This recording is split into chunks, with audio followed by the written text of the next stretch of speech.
Netizen diimbau untuk lebih berhati-hati lagi dalam memilih teman di media sosial. Jika salah, Anda bisa menjadi korban. Seperti salah satu akun palsu milik tersangka Wayan Dedi Darmawan bermodalkan foto perempuan cantik, pelaku berhasil memperdaya banyak korban. Akun Facebook Bintang Ayura.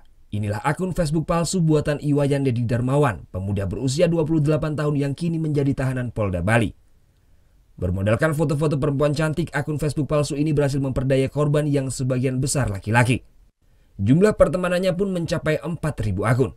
Bahkan selama 2 tahun pelaku berhasil memperdaya korbannya seorang laki-laki berinisial AS. Pelaku sering meminta sejumlah uang kepada korban. Terungkapnya kasus ini setelah pemilik akun Facebook yang asli yakni Made Ayu Wimalasari melihat foto dirinya di akun Instagram milik korban AS. Made Ayu Wimalasari kemudian menelusuri dan melaporkan kasus ini ke Polda Bali.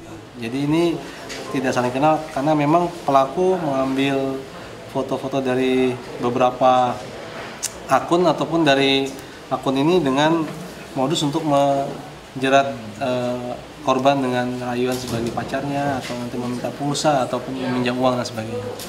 Pelaku berhasil ditangkap tim Cybercrime di Treskrimsus Polda Bali pada Senin 11 Desember lalu. Dari pelaku, polisi menyita barang bukti berupa kartu ATM, telepon genggam, serta buku tabungan. Meski telah berhasil menipu banyak korban, namun hingga saat ini belum ada korban yang melaporkan kasus ini.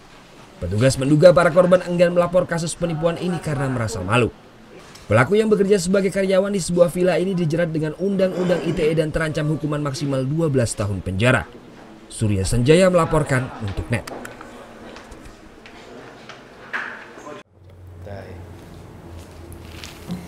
Udah selesai kan nontonnya? Nah, jadi jangan lupa buat like, komen, dan subscribe ya.